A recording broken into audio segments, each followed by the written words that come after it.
வணக்கம். 57 ஆண்டுகால திமுகவின் தேச விரோத தமிழர் விரோத போக்கினை தெரிந்து கொள்வோம். வாருங்கள், முடிவெடுப்போம்.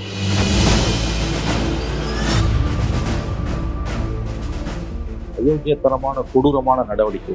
என்னென்ன பண்ணாரு? எதுவுமே பண்ணல. எங்களுக்கு திமுகவின் 517 வாக்குறுதிகளில் 7 வாக்குறுதிகள் கூட நிறைவேற்றவில்லை என்று கூறினார். திமுக அளித்த வாக்குறுதியில ஒன்று கூட நிறைவேற்றுவது மட்டும் இல்லாம இந்த மக்களுக்கு என்ன பிரயோஜனம் இந்த ஆட்சியால?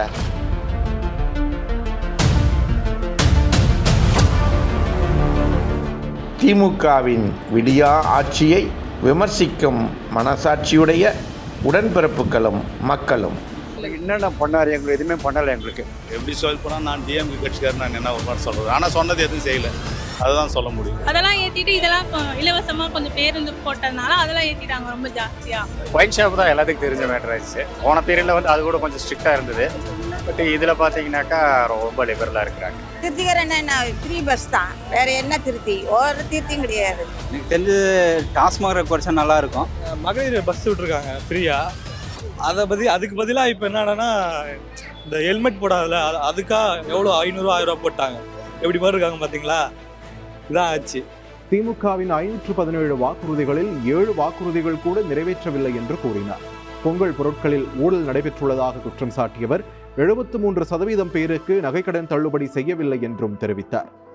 திமுக ஆட்சியினுடைய செயல்பாடுகளை எப்படி பாக்குறீங்க? 2023 பொறுத்தவரை மாற்றம் அளிப்பதாகத்தான் இருக்கிறது. கொடுத்த வாக்குறுதிகளில் பலவற்றை அவர்களால் நிறைவேற்ற முடியவில்லை. 2018 மே மாதம் நடந்த அந்த தூத்துக்குடி துப்பாக்கி சூடு 13 பேர் கொல்லப்பட்டதை பிரச்சாரமாக்கி ஒரு தேர்தல் அல்ல 2 தேர்தல்களில் 2019 மக்களவைத் தேர்தல்கள், 2021 சட்டமன்ற தேர்தல்கள் 2 தேர்தல்களில் அதை வைத்து வாக்குகளை சேகரித்து வெற்றி பெற்றது திமுக. தூத்துக்குடி துப்பாக்கி சூடு சம்பவத்தை தென்னிந்தியாவின் ஜாலியன்வாலாபாக் என்றுதான் திமுக பிரச்சாரங்கள் செய்தது. சொல் ஒன்றும் செயல் ஒன்றுமாக மக்களை பல விஷயங்களையும் நம்ப வைத்து ஏமாற்றியதுதான் கடந்த 2.5 ஆண்டு கால இந்த ஆட்சியின் சாதனை என்று நாம் சொல்லலாம். தமிழக மக்கள் இந்த அரசாங்கத்திலிருந்து எதிர்பார்த்தது என்ன கிடைக்காம போயிடுச்சு? மகளிர் உதவி தொகை தொடங்கி பல்வேறு திட்டங்களை நீங்க சொல்றீங்க, ரொம்ப அதிகமா எதிர்பார்த்துட்டோமோ? அந்த அளவுக்கு இவங்க பேசிட்டாங்களோ? இப்படி கூச்சமே இல்லாம உங்களால மேனிஃபெஸ்டோல ஒன்ன சொல்லிட்டு பதவிக்கு வந்தா மாத்தி பேச முடியும்? அயோக்கியத்தனமான கொடூரமான நடவடிக்கை. எடப்பாடி அரசு கூட செய்யாத மோசமான வேலை. ஒரு விவசாயியை குண்டர் சட்டத்தில் அடைக்கிறது. இதே மாதிரி கொடுக்க முடியாத நிறைவேற்ற முடியாதுன்னு தெரிஞ்ச வாக்குறுதிகளை கொடுத்து பள்ளிக்கல்வித்துறையில் நடக்கக்கூடிய அலங்கோலங்களுக்கு அளவே இல்லை. நீர் விட்டு அழாத ஆசிரியர்களே கிடையாது. நீங்க கருத்து கணிப்பு எடுத்து பாருங்க. மறைமுகம் கல்வித்துறையில மிகப்பெரிய குளறுபடி, மிகப்பெரிய பணிச்சுமை ஆசிரியர்களுக்கு எந்த ஆட்சியிலும் இல்லாத அளவு. நிதி அமைச்சர் அவர்கள் நேற்று பதில் சொல்லியிருக்கார் அறிக்கை மூலமாக. அந்த அறிக்கையில முன்னுக்கு பின் முரணாக பல கருத்துக்கள் இருந்தது. சில பொய்களையும் கூட, சில பாதி உண்மைகளையும் கூட அந்த அறிக்கையிலே அவர் வெளியிட்டிருந்தார்.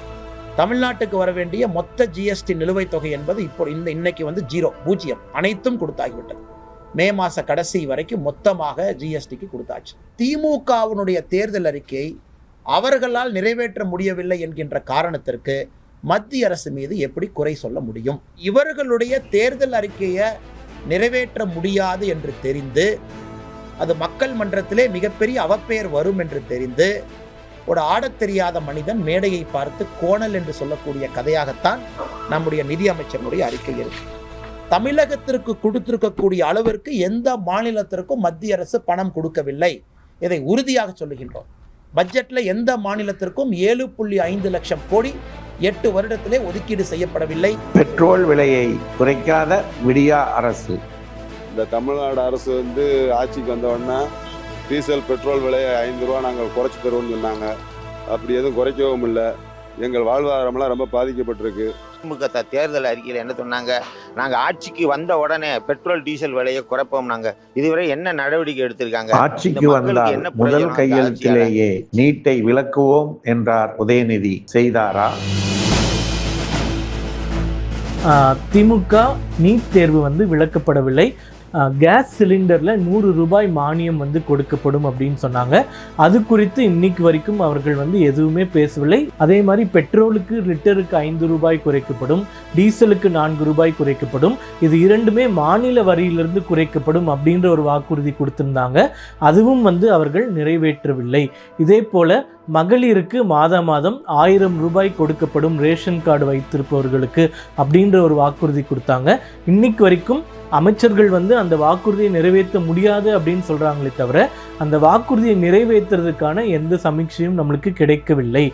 திமுக வந்து அளித்த வாக்குறுதியில் ஒன்று கூட நிறைவேற்றுவது மட்டும் இல்லாமல் மக்களை மேலும் மேலும் துயரத்துக்கு வந்து தள்ளிக்கிட்டு இருக்கிறார்கள். தமிழ்நாட்டின் நலன் காக்க வாக்களிப்பீர் அதிமுக தலைமையிலான தேசிய ஜனநாயக கூட்டணிக்கே. நாமக்கல் சட்டமன்ற தொகுதி நமது வேட்பாளர் ஸ்ரீதேவி மோகன் அவர்களுக்கு இரட்டை இலை சின்னத்திலே வாக்களித்து வெற்றி பெற செய்யுமாறு அன்போடு கேட்டுக்கொள்கின்றோம். இந்து தர்மசக்தி தமிழ்நாடு. வணக்கம்.